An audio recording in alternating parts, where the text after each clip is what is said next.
There she is. There's Stephanie. All right. Hey, hello, hello, hello. These interviews are so fun. Can you guys hear me? Can y'all hear me? Can y'all hear me? It's Friday. Who's gonna go out and take some pictures? There's the ladies coming in. Cool. All right, Stephanie. Wait a minute. Do I have to? No. Oh, yeah, I do. Okay, let me. Unable to join. Let's see here. Stephanie, don't tell me you don't got the latest app. Tell me. Stephanie, check and see if you have the latest Instagram app so that we can go ahead and get this interview started. Because I know y'all don't want to just hear me running my mouth on some things. But it'll be all things photography. Yes, indeedy, because that's what this is about. Oh, you're on your computer. Oh, okay. Well, anyway, while we are waiting for Stephanie to get everything set up for this interview, I hope that all you guys are having an awesome Friday. At some places, I'm sure it's probably nighttime, and that's fine. You know, get ready to plan, do things, get out. And you know what? I have to say, I have been challenged. I have been extremely challenged. Why have I been challenged? Because I'm trying to focus on some stuff and not go out and take pictures. It's hard. I was this close to doing this interview outside, but I'm like, nah, y'all might get ticked at me because of all of the environmental noise, and that just won't be good. No, not at all. But anywho, and this weekend, I'm gonna behave. I'm not gonna go out and take pictures. I have a plan, and I have to be disciplined. It's hard. I be feeling like Gator on, what is that movie? Jungle Fever, but like, hey, can I go out and take pictures? Here we go. There's Stephanie coming in. Pictures. Here she at? Where she at? Okay, let me see here. We're jerry-rigging this.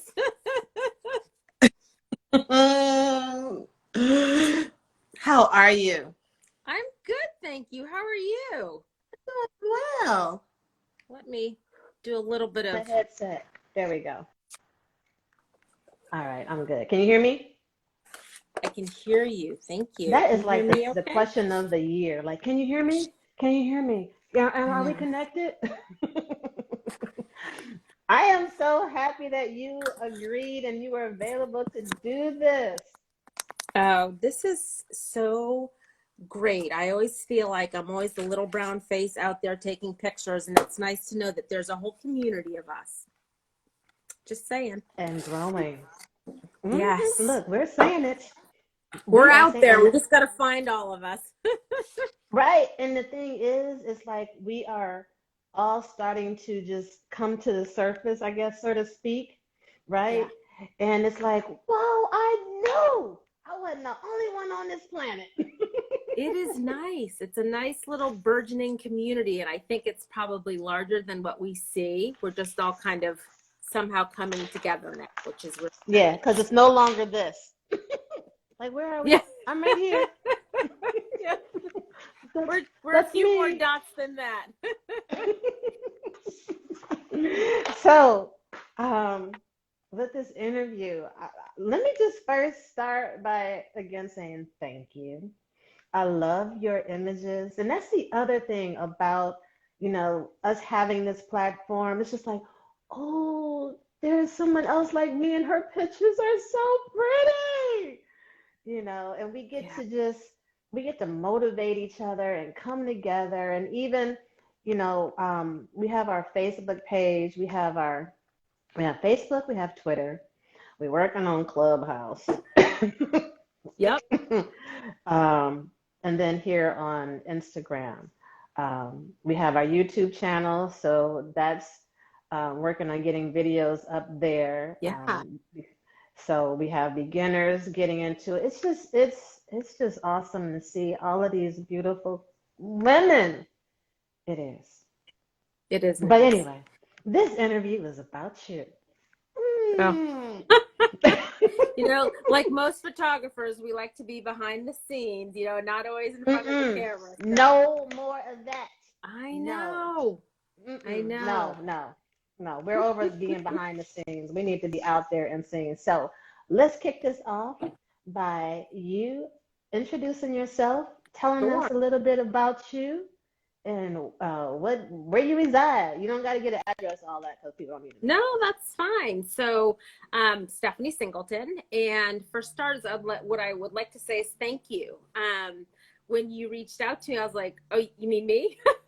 Because again, it's just we're such a small community, or at least on the surface, and so it's been so refreshing to see. Again, there are other people out there who look like me who like to shoot the same things as me, and so I felt very honored and I'm super excited to be here tonight. So thank you.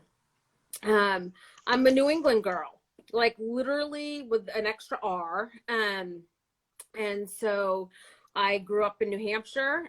Parents moved to Vermont and live there currently. I summer at a family cabin on a lake in Maine. And I now live in just outside of Boston for the last couple of Okay. years.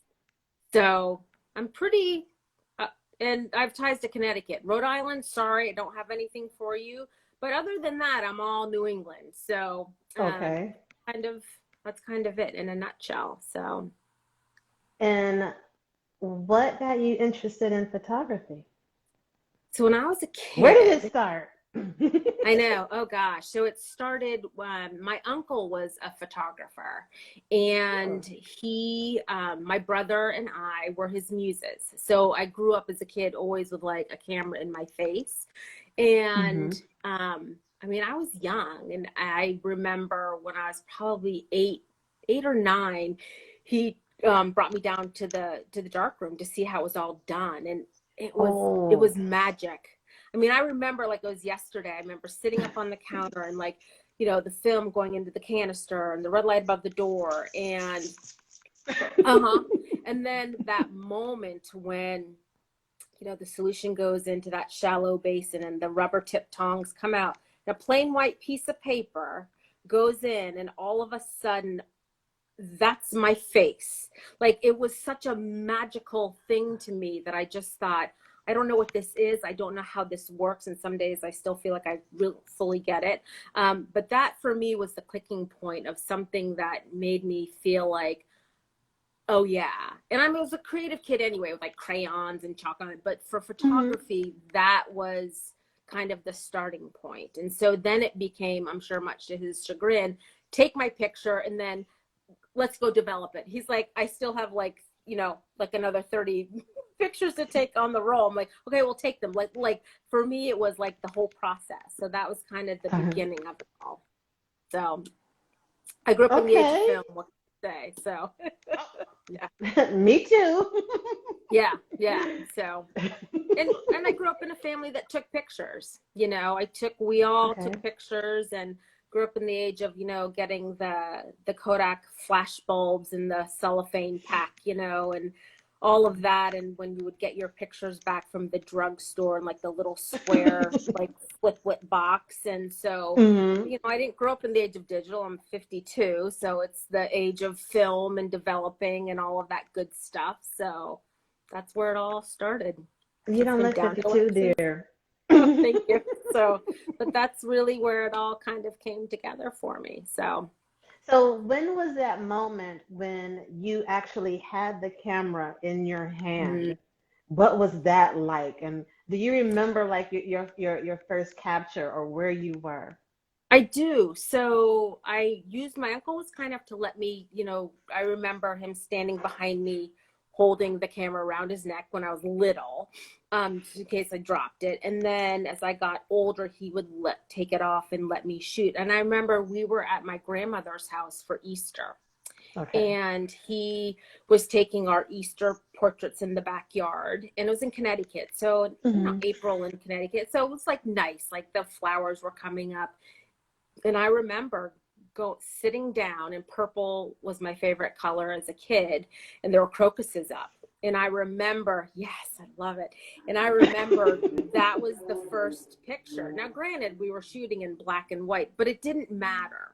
It was the whole process and him talking me through it. And of course, then it was all manual focus and everything. But just that process of being able to see something.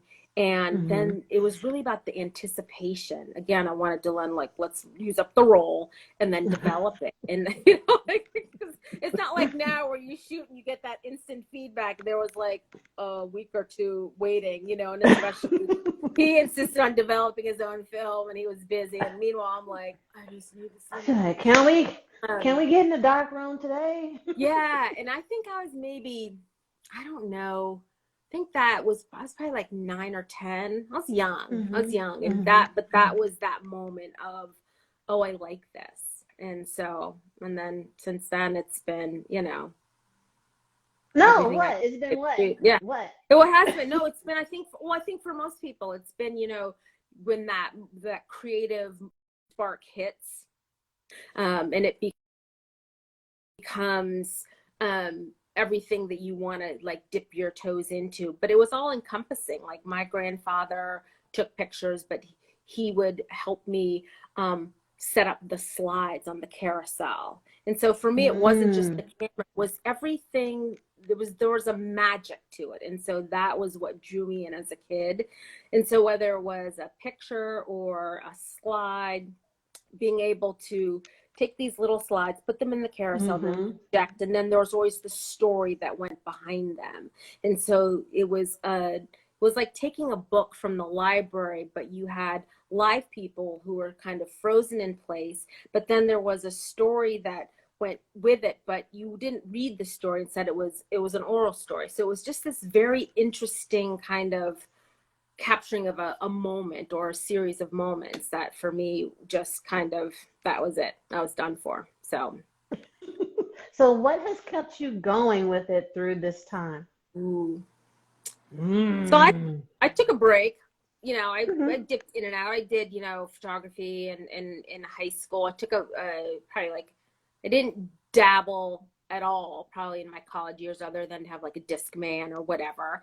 And then I would say in earnest, probably the last, I don't know, 6 or 7 years, I really was like, I don't know why I'm not doing this. And so I just kind of dove back into it full force. And So so what I'd was say, so what was it that sparked you to get back into it?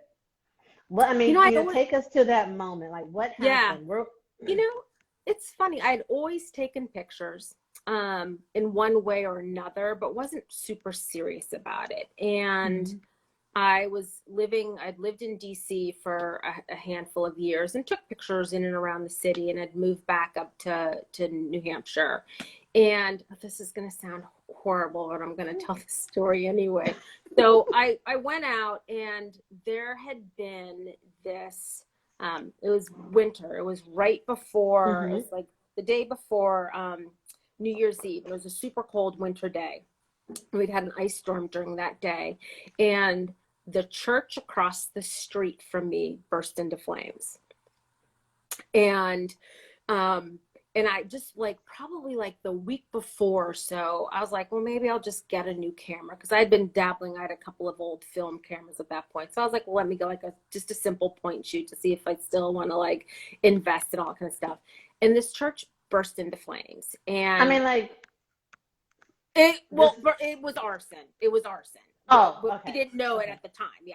okay. And so I sat on my front porch in like sleeting rain, documenting this church. And it was this very profound moment where, on one hand, I felt intrusive that I was documenting something that was so sacred.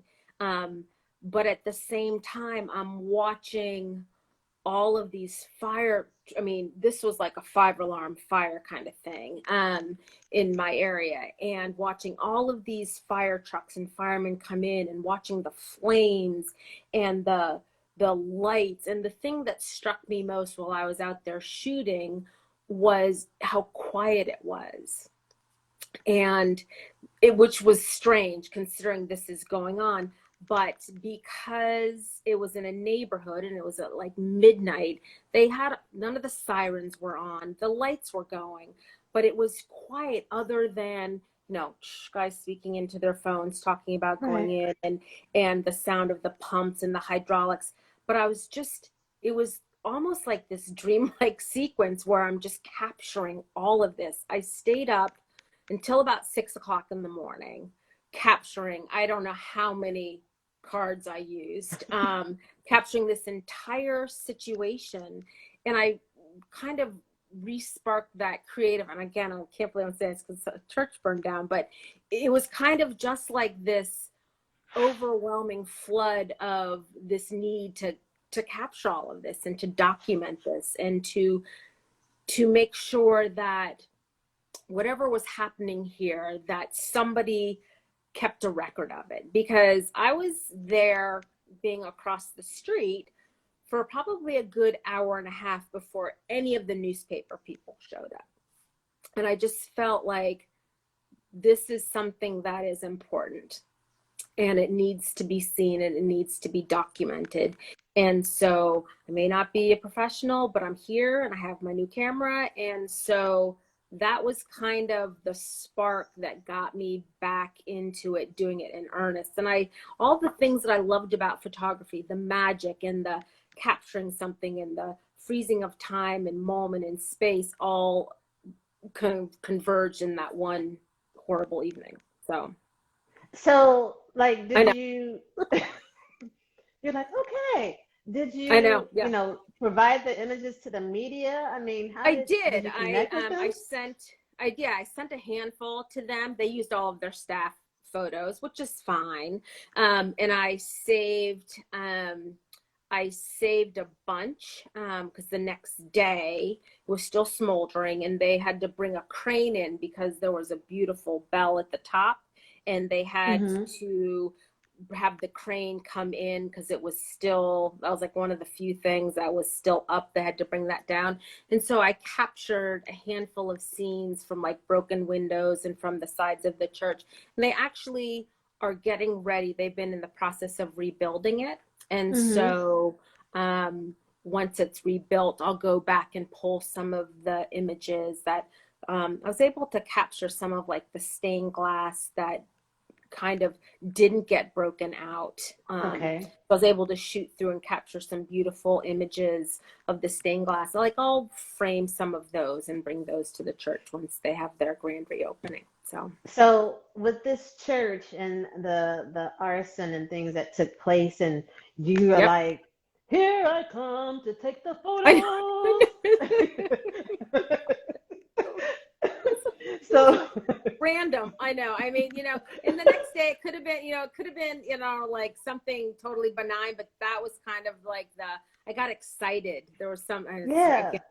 it sounds terrible to say it, No, but it it wasn't does not even, at it all. was just all of the, it's like the colors and the lights and all of those Yeah. elements that go into photography. They just all happened to be during something horrible, but there was still a beauty in watching like the camaraderie of all the firemen together and watching each other's back and concerned neighbors coming out and making sure that the house next door to them, who they had to evacuate, make sure that they had warm blankets and a place to sleep and all of those things. So it was all of those beautiful things that came together. So So take us from this moment of yep, like photojournalism, so to speak, yep. to the landscape Landscape. photographer that you are today.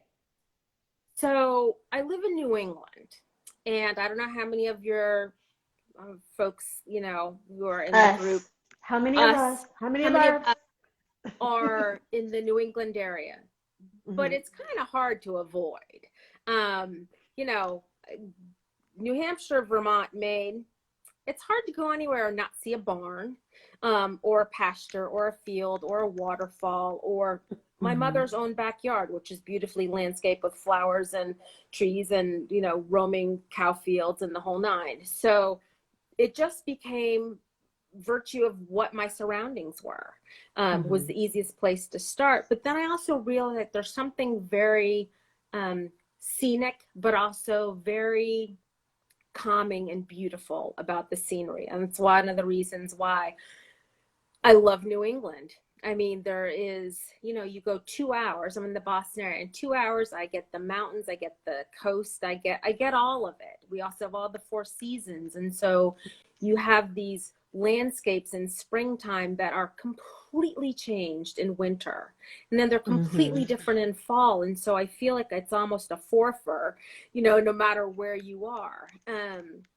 And so that really kind of became, I think, probably the driving piece for the landscape aspect. It's there, but then Mm-hmm. also the ability to see that, you know, one of the things that I love about New England is there's a lot of history, and there's this history Okay. in these old barns. And every time I'm out shooting, I kind of wonder, I'm like, God, how many hands did it take to build this back then? And how many people and how long and what are the stories and the farmers who, you know, it's a dwindling number of people who still farm across the country, but Mm-hmm. they are still, technology has come in a lot of ways, but the barns are still the same, and they're still those old, beautiful kind of touchstones to the past. And so I love seeing those. I love that aspect of landscape photography. And then there's the waterfalls and, you know, the Mm. sunrises up at the lake. And there's all of these different variants. And I'm still literally within 120 miles from where I live, and I get all of that. And so I try to take advantage of all of those things. So that's kind of where the landscape thing comes from. And then, of course, being in Boston, I'm close to the coast, so that makes it easy to do the rocky the rocky shore stuff as well. So, So how do you stay motivated? you know, I shoot. In fact, I was shooting before I came home. I went out. I zipped into the city to shoot a little bit around the city for sunset. You're like, Uh, darn it, I gotta get to this. I know. I was like, I have to go. I shoot every day, just about every day. Mm-hmm. Um, but I give myself an assignment. So on the weekends, I I pick something to do, whether it's Okay. a location that I've been to before, and if it's a place I've been to before, then I challenge myself, and I might only bring one lens. So, Mm-hmm. um, like one time I went over to Portland Headlight, which is a beautiful lighthouse on the coast of Maine, just south of Portland. Okay. And there's one angle that you shoot from, that we all shoot from, that gives this great, very well-known scene. But that's the typical lens that I always do. So instead I said, you can only use your wide angle lens, and that's it. And it's literally the only lens I brought, which gave me like panic on the drive up. Like, I can't believe I didn't bring anything else. But what it forced me to do was to explore around the lighthouse. I actually went to the other side, which is a totally different thing to shoot, which I had never shot before, and probably the Mm-hmm. 10 times I'd been there prior. And I had to move my feet. I had to get down low. I had to get in close. I had to do all these things. And so every time I shoot, I always have in the back of my head, okay, today I'm going to shoot for this, or today it's a long exposure day, or today I'm only bringing my 24 to 70, or today I'm going to do my 70 to 200, but it's only going to be in black and white. So just something to mix it Okay. up so that I'm not doing the go-to. I think it's easy for any type of photography to go back to the things that are comfortable, that we know really, really well. But then I think sometimes it's important to kind of keep growing, to kind of push yourself even within the area that you are interested in, so that if you have a big scene, well, you can go back, but next time you only focus on the macro, or you only focus Right. on depth of field, just a different aspect, so that you are well-rounded. That's kind of my whole thing, is I want to be a well-rounded photographer. And so I push myself to learn more or to explore more of the skill set within kind of that area. So, and that's just, for me, that's just it keeps it interesting. It does. It really does. And so, Especially during like now where a lot of people are at home and they're like, yeah, oh, I can't travel. I can't go any place to take beautiful pictures. your own And it's like, backyard, your neighborhood. I explore. Yes. I found during the pandemic, and I'm not gonna lie, I snuck into Boston to shoot a bunch of times. Well, Before, like, Boston isn't too far from you though, right? it's like literally I can be in the city in like less than 15 minutes. Oh, But well, see, at the that's very still not beginning far. of, it's not. And at the very beginning of the pandemic, like they had like a bit of a curfew and stuff like that. So I'd go out early. But it also was kind of creepy because there were no people. Like I was on Commonwealth Avenue and I saw two people in a span of like a half an hour. I was like, this is strange. So I kind of redirected my own neighborhood. Turns out in the springtime, just on my street alone, almost every house has beautiful flowers that come up that I never really stopped to think about or to take into consideration, because again, out looking for the big scene. But since we were all kind of focused around home, I would, in the mornings when I was out walking my dog, I'd be like, oh, their Gerber daisies are up. And so I would drop her up after the walk, put her in the house, and then go back and do a little macro on the flowers next door. So just even that made me feel good, so that I wasn't feeling quite so depressed about the situation that we all kind of have been enduring as of late.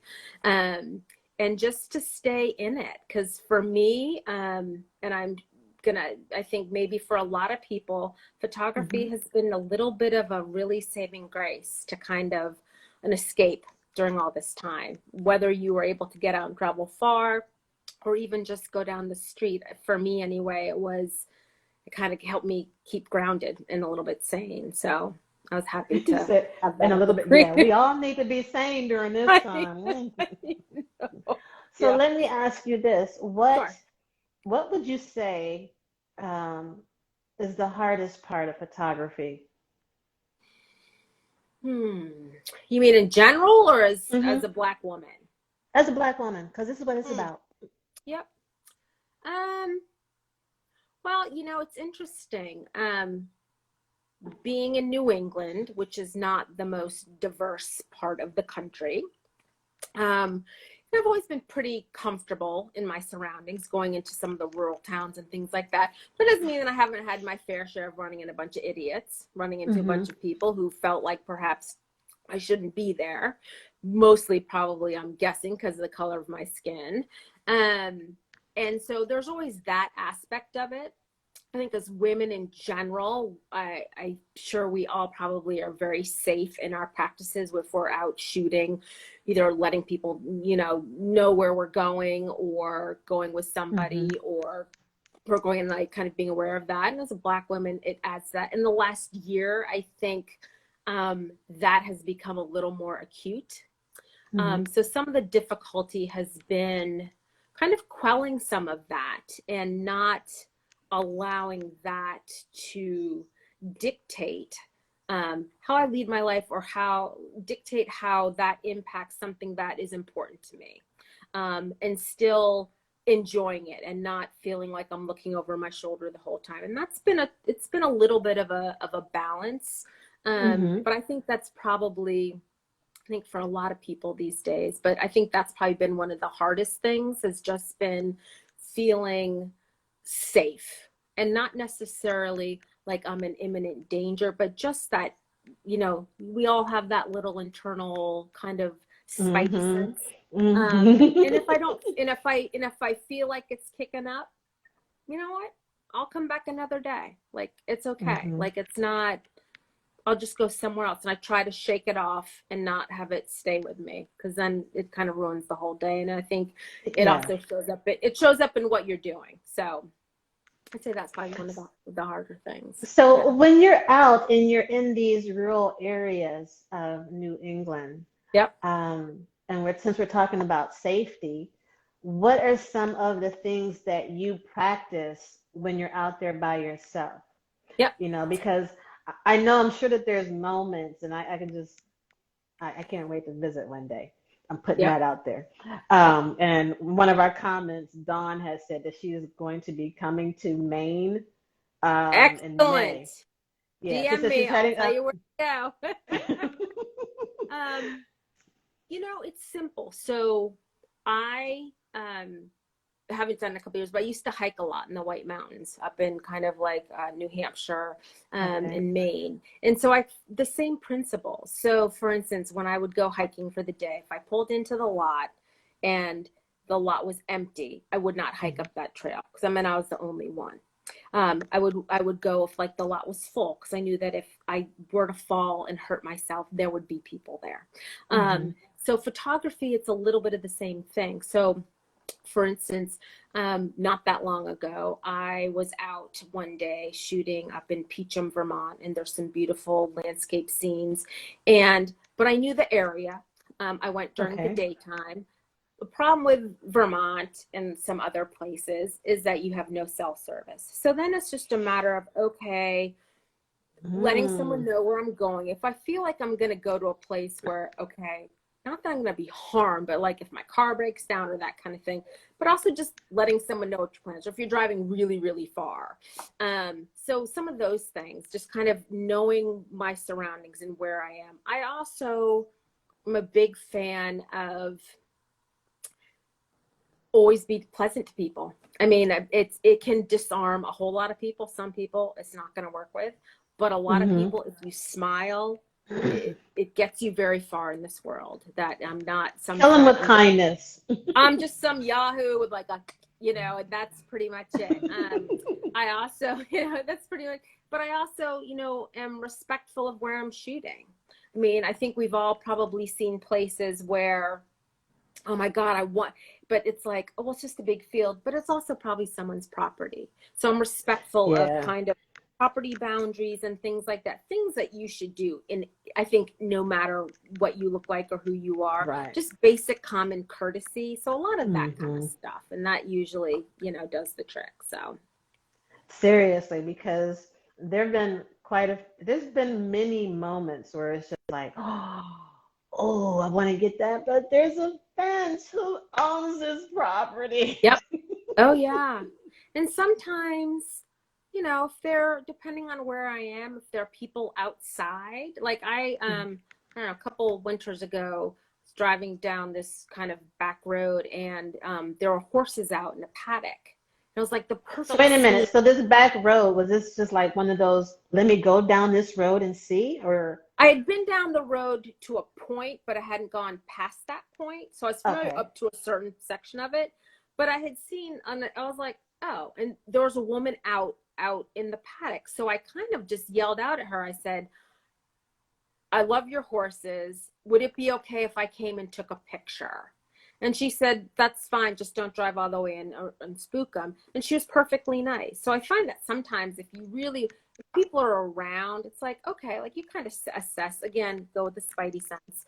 And Hmm. just kind of, you have to trust that instinct. I mean, I've seen some of your pictures. You live in like this incredible area. And so I'm sure you probably follow the same kind of, like where am I, how many people are around, and just being careful of your surroundings, or we're supposed to be.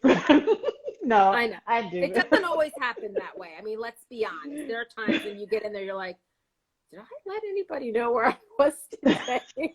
Or this hike Well, is a see, for lot me, this hike is a lot longer than a mile. yeah, I mean, because I hike, I hike quite often, and I'll Yeah. do even what I consider to be like a photo hike. Um, and my daughter, she tracks me through my phone. Yep. And one of the things that I was thinking about getting, which from talking with different people, Garmin has this device. So when Yes. you are not, yeah, when you don't have that cell service that you can call somebody. I used to Um, carry that when I hiked. Yeah. When I so was I mean, hiking. it shouldn't be Yep. any different from when we're out hiking and taking pictures, you Absolutely. know. Oh, So for, I it's worth it. right, yeah. I And mean, not just for people, but just like, again, seeing where you live, like if you fell or something like that and there isn't someone around, and you got to be safe. So, I have this thing. I'm like, if I fall, will I take a selfie of myself first and then call for help? How would I do this? oh, I'd probably, if I got reception, I might do like a quick little live video just to post so that at least everybody knows where I Seriously. document. And if I'm with somebody, take pictures of me first before you call for help. Absolutely. Absolutely. Get my good side without the broken leg in the frame, please. Right. I mean, it's the photographer mindset. I mean, it is what it is. Yeah. I might be laying there on the ground like, wait a minute, the Milky Way is about to come. And Exactly. it's Milky Way season. Do I you know. do you get good images of the really of the Yeah. Milky Way? Yeah. Oh. So I'm very, very fortunate. My family, we have a cabin in the woods in Maine, and we're right Girls overlooking. trip. Let me write this down. No. Yeah. And we're overlooking a lake, and there's not anything really around us, and so you can see it with your naked eye in the Mm-hmm. middle of summer, and it's pretty. I never knew that there are so many stars until I go up there, because obviously being anywhere else, there's enough light pollution that kind of you can't see it. And so I do a lot of late nights out shooting there, kind of shooting stars and the Milky Way and star trails. And so I'm very fortunate. I mean, there's no question about it. And it's so much fun. And again, it's funny. It's one of those things where I would do more of it, but because you kind of have to go into remote areas, middle of the night, it's not some place that you can just kind of go. And so I'm very lucky that I have a place where I can kind of literally the front door and kind of practice. So I do a fair amount of that when I'm up there. So Do you it's have nice. like a buddy or somebody that you go with? Because I know for me, I'd say 95% of the time, Mm-hmm. I'll shoot like at the spur of the moment. Like you were saying, Yeah. you were coming home and you're like, oh, I'm gonna go downtown. Oh, the conditions Yeah. are there. So you don't always have that person where you're like, No. are you ready? Let's bounce. You gotta take some pictures. Yeah. No. Or I so how do you? I shoot by myself probably 75% of the time. Um, and it's some of it, sometimes it's preference, sometimes depending on, like, if I know, like, I'm kind of like in a little bit of a road trip mood, but I kind of have an idea. And so sometimes some folks are not of that kind of that peripatetic pace of like pulling in one place and then shooting for like three, and they're like, no, this is not right, and keep going. Or Hmm. like you said, the very last minute. So a lot of times I do shoot by myself. When I'm up at the lake, it's just me. I'm the only person in my family now who like actually picks up a camera. So, but sometimes like my family members might come out and sit with me for a little while and like just chit chat with me before they turn in, which is nice. So when up there, I'm almost always shooting by myself. And down here, I did find a meetup group that in Boston that does night photography. Hmm.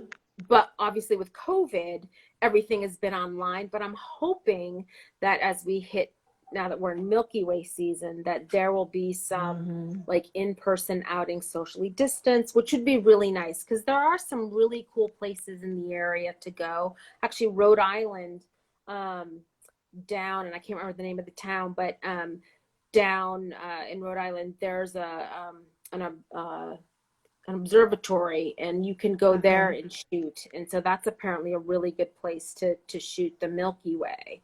And so I'm going to give that a try. I need to check their schedule, because that would be Hmm. fun to do something different. But yeah, I do like to get out and shoot. And then even if it's not at night, if I can find someone, great. But most of the time, it's kind of a fly by the seat of my pants kind of thing. So Oh yeah. yeah, hmm Well, and I will I say, see in here that. in Boston, it's tough. And in Boston, it's nice. There's an outfit here in town that does photo walks and photo adventures. And so Hmm. I've signed up and I've done those. So the last trip Okay. I just did was to Millinocket, Maine at the end of January, and When, which is where is this? So Millinocket, Maine, which is Okay. the town where Baxter State Park is, which is the largest state park in the state of Maine. It's where Oh, Mount yeah. Petoskey, yeah, which is the entry point or the Google, exit point find this for location. the Appalachian Trail, which goes from Okay. Maine to Georgia, and so that's the northern point. And I'd been there in October over Columbus Day weekend. I went back to see it in winter, which was incredible. And so trips like that obviously go with, you know, a group of people, which is nice. And some of the photo walks around town, you know, to places that I haven't gone before, I'll do that. But for the most part, it's kind of, you know, whenever the whim hits you, you just kind of head out the door and go shoot. So if COVID and this pandemic Mm. was all clear and over with come tomorrow morning at 5 a.m., what would Miss Stephanie be doing with the rest of the year photography wise? So on my dream list Yes. is, and I actually wanted to do this like last year, and then Okay. obviously COVID hit. And if I can, the stars align. What I would love to do is I would love to rent a camper or a pop-up trailer and drive across country. And the ultimate place to end up, because I'd love to do the southern route, but the ultimate place for me to end up would be to go see the to Sequoia to see the redwood trees, because I can't wrap my head around that. I can wrap my head around like the mountains of the Rockies and the Grand Canyon, plate tectonics, all whatever, but petrified trees are like 300 feet tall. I have to see that. I have to see that. That is for me is that. I can't even describe it for you. Yeah. It's all what you think. You've been? I'm in Is there everything that I California. want it to be? It's more than that. Yeah. You know, because for me, I'm originally from Cleveland, Ohio. Okay. And I've been out in California it'll be 5 years now this week. Oh, wow. So, okay. you know, for me being here during this pandemic, I look at it as the state of California is in my backyard. I might as well explore. So yeah. I went up to Sequoia National Park twice last year. So that very first time seeing those trees, yeah, I and can't. you're like, I can't even describe it for you, but it's all that and more. And you know, just bring like some Kleenex or something, because your mouth is just going to stay open. Okay. And you're just going to be like, so yeah, make sure you pack extra Kleenex. That probably for me is probably very high on the list. Yeah, that would be my and then do like the top part of the states coming back. Like that would just be, you know, take, you know, like 6 weeks, maybe 2 months, and just, you know, head out. That, I think that for me would be probably one of the coolest things to see. And there's obviously, you know, a whole lot in between coming from Vermont. Well, that's just it, is that I hit. So that's going to be like what, a 3-month drive? Well, you can do it. I mean, if you drive straight through, obviously it's a couple weeks. So if I took like a photographer, I know. So I do like 2 months. 2 months.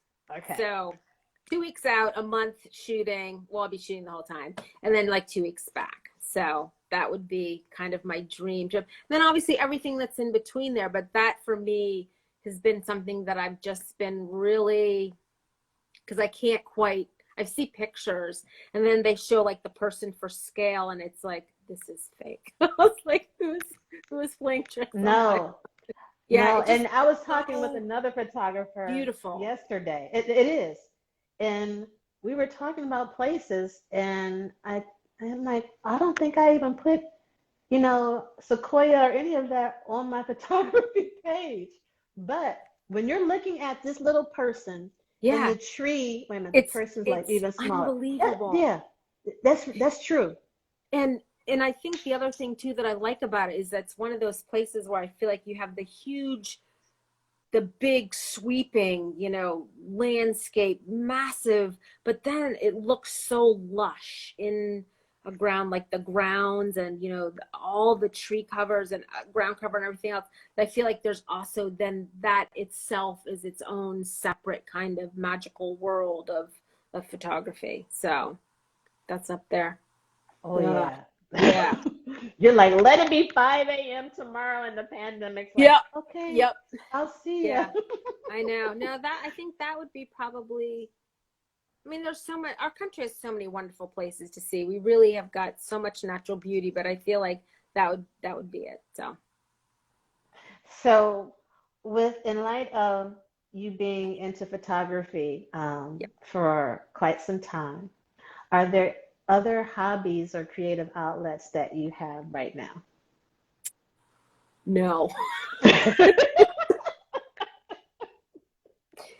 When I was 6, I was all about the box of 64 Crayola. What can I tell you? You know, I think I'm a creative person in general, but photography is really kind of, I mean, like I live in New England, so I love to be outdoors. So I like to, you know, in the wintertime, I like to snowshoe, I like to ski, I like to swim and hike and all those good things. But the majority of my free time is photography. And if I can incorporate it into bringing my camera on a hike, or like when I'm up at the lake, I'll pop in the kayak, but I'll bring my camera, you know, Oh, in you like a kayak plastic. too? Yeah. So I'll bring, Oh, I'll stick I'm like, coming to New I'll England. stick, you got to come to New England. I'm telling you, I'll hook you up. I'll pack like the camera in a Ziploc bag and like a, you know, a couple of towels and, you know, whatever, but they'll have it to shoot the loons and whatever. But yeah, I mean, whatever I can, I'll do a lot of stuff. And if I can incorporate a camera into the mix, then yeah, but for the most part, that's really, you know, I think I feel like for folks who, photography is their thing, it's their thing. And it's not that I don't have other things that interest me, but that's that special thing that kind of takes over, I think, a big piece of everything, which I'm fine with, you know. And if I still make time for other things, and if I found something else that was another creative outlet, I'd probably pursue it. I haven't found it yet, so I'm all right with that, you know. I mean, yeah, I totally get it. Don't I'm break looking it. for that status on Facebook where where it has like marital status, and Yep. I'm trying to put in there how I put my camera in there for like married Yeah. to my camera. Me and I need John to have been have that. happily wed for quite some time.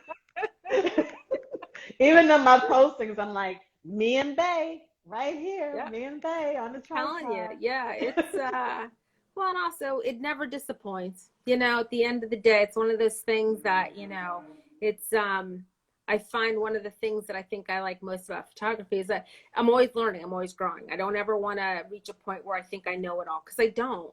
And if I think I do, well, then I'm not doing a very good job of being, I think, a good photographer, because there's always something else to learn. There's always a new skill, a new avenue to shoot or something. So to me, it's a lifelong pursuit of always getting better. And I like Hmm. that. And I like to fail, because honestly, with photography, I think the best part of it is that you get this feedback. You can see where you made a mistake. And so it's easy to kind of correct the errors. And I think other things are not as forgiving as photography. It doesn't mean it doesn't take a lot of work and a lot of practice, but you have that. And no matter whether you are a golfer, or tennis player, or you hike or paint or whatever it is, you have to work at it. And photography is no different. It requires effort and patience, but there's also the payoff, which I think is great. And the reality is the image is fantastic, but to me, Hmm. sometimes the journey to get there is It's just as always good, if about not that better. journey. That's, you know, it's the It's not the process. destination, it's the journey. It is. And it sounds trite, but it is very true. You know, if you study something, it's like you get out your maps to go out. It's like the Pleiades are coming, and it's like you just want that great shot. You do all your homework, and then you get out there and you get it. It's like, I did this. And it's like I worked hard and I plotted and I planned. And so that's one of the aspects that I think about photography, that it's one of the reasons why I like it as a creative outlet, is that there is a reward for what you do, but then you also you can get just just as much out of it as to what you put into it. So it kind of can become what you need it to be. So. So I think you kind of like went into answering my Oh, next did I? Okay. question. No, that's okay. It's okay. You probably might have more. What advice would you give to new photographers? Don't give up, because it can be frustrating as all get out.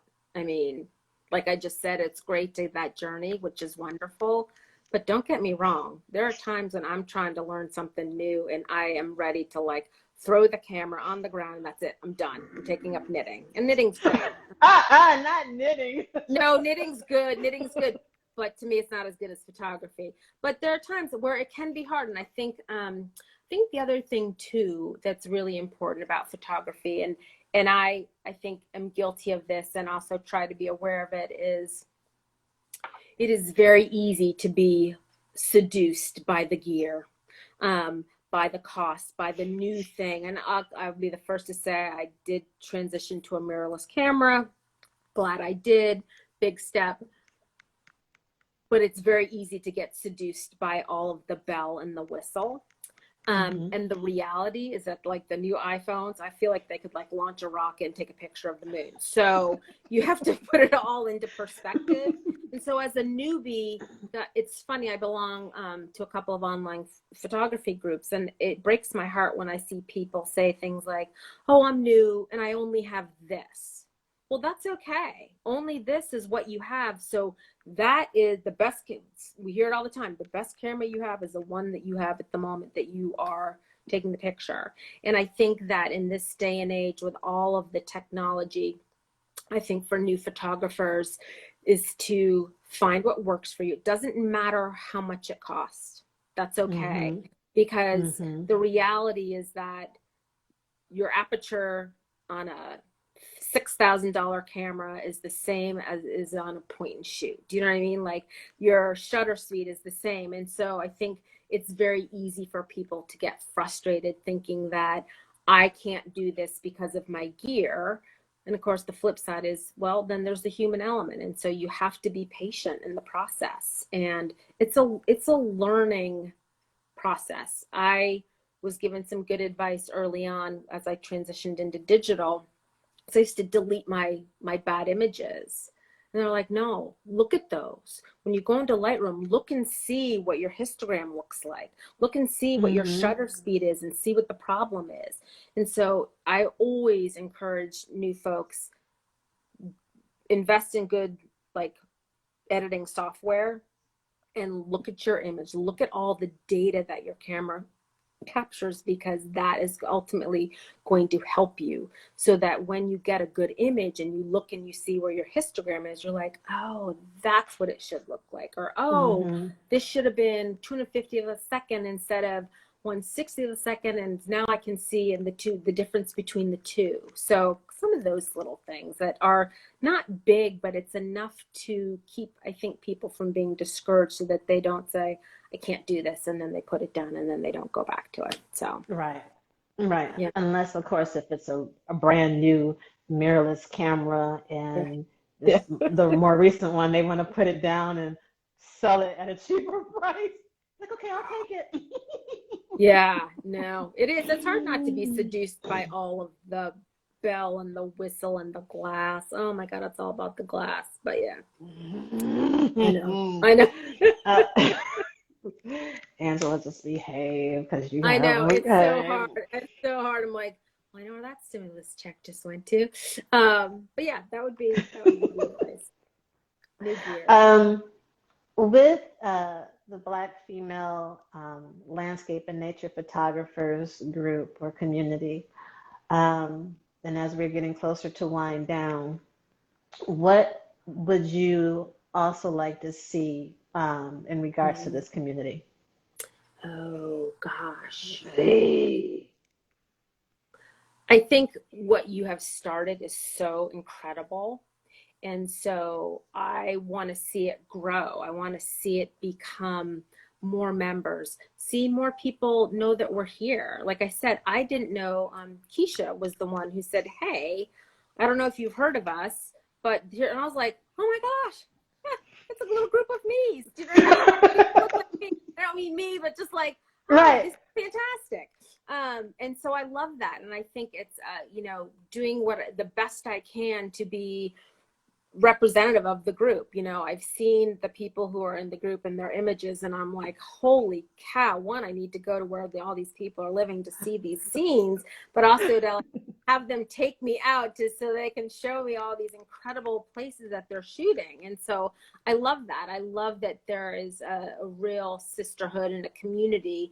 And I love seeing that. I think online in the last year in particular, I feel like I have seen a lot of people of color groups in Instagram in particular, outdoor groups, things that people may not be aware that we're actually out here doing. And so I love seeing that. And I think the big trick is, as the pandemic shifts a little bit and as people might start to get outdoors more, you know, whatever I can do to help to see it keep growing as though that had not happened, if that makes any sense. Because I would love to see more people know that we're here, and get more people to join, and just to kind of keep pushing that along, whether it's mentioning or whether, hey, there's a chapter in this neck of the woods or in this neck of the woods, or that type of thing, where you could kind of almost group folks together, you know, depending on where people live, to have it almost like a networking kind of thing, which I think would be really great to see it grow, because it's a wonderful community to be a part of, and everybody has such a different experience, and I think just learning from each other is wonderful. So Exactly. Well put. Love thank all you. of that. Love it all, because that's exactly what we are trying, or what we are going to do. That's You right. know, so it's not trying, it is It's what we are going to do, it's gonna happen. because it's Absolutely. just okay. I have a comment. I live in Oklahoma City. I am legally blind photographer, and I am pleased I have found the group. Awesome. Awesome. Yes. That's what I'm Oh, talking about, yeah. you know, because we exist, we're here, and it's Mhm. taken entirely too long Yeah. for a group like this to be. And I've said it plenty of times. I love my portrait taking sisters, but it's like we were getting swallowed up. Yeah. It's like, Yeah. you know, so um, and it's needed. You know, we're out and about. We're not like at a wedding, or you know, doing in a studio. You know, we're Yep. outside. You know, so there's safety. You know, there's this, you know, networking and meeting where, like, even where Dawn was saying, hey, I'm going to be up in Maine Yeah. in May. You Yep. know, and it's like, and you know, when you're with another, you know, female landscape photographer, it's going to be like, you're not ready to go back, are you? Oh, no, I'm not ready to go back. Yep. We good? Absolutely. Oh, we're good. I got food. You got food. We're good. And I think the other thing too is that and I'm going to say it anyway, you know, we also Say it. fight the stereotype that we're not outdoorsy people. And that's not the case. We're hikers, we are kayakers. I mean, do you know what I mean? And so it's also, I think people just think that we don't exist because that's not an area that we're interested in doing, like being Mm-hmm. outdoors or doing any of those things. So I think that's the other thing that I like about this, is that we kind of like break the stereotype a bit for people to see, like, oh, you're out hiking and you've got your camera, or you're outdoors doing nature photography and those things. So I like that aspect about it too. But it being anything like in anyone's face, it's just like, hey, oh, you want to go out and shoot? Yeah, let's go shoot a landscape, or let's go shoot a field or a mountain or whatever. So I appreciate that aspect of it as well. Yay. Well, I'm going to bring this interview to a close. If there's anyone who wants to take a moment to add a question or comments in the comment section, please do so. And while you're doing that, I'm going to let Stephanie let us know where we can find her. Yes. So I am, I have a website, Stephanie Singleton Photography. I don't sell anything, but I post pictures. And on Instagram, New England Girl with 2 R's. And that's pretty much it. Those are the 2 places where I exist, but mostly Instagram. I try and post daily as much as I can. So that's where you can Okay. find me. So. Good, good. Well, again, I thank you so very much for Thank you. This is agreeing to do this wonderful. interview. My pleasure. Thank you. Very Thank honored. you. Thank you. It was great. A lot of fun. All Thank right. Yay, yay, because we are here, dang it. you. Yep. We're not going anywhere. No, no. And like you were saying, some of us used to be out there with film, so we've been around for a while. We've been here a while, yeah. Yeah, we didn't just come out just yesterday. I know. No, we did not just fall off the cabbage truck. So yeah, absolutely. All right. So thank you again. Have a great rest of your evening. Thank you. And Thank you everybody for joining tonight. It was a pleasure, and I hope everyone has a great weekend. all right. Thank you. All right. All right. Bye-bye. Thanks, everybody. Bye-bye. Bye.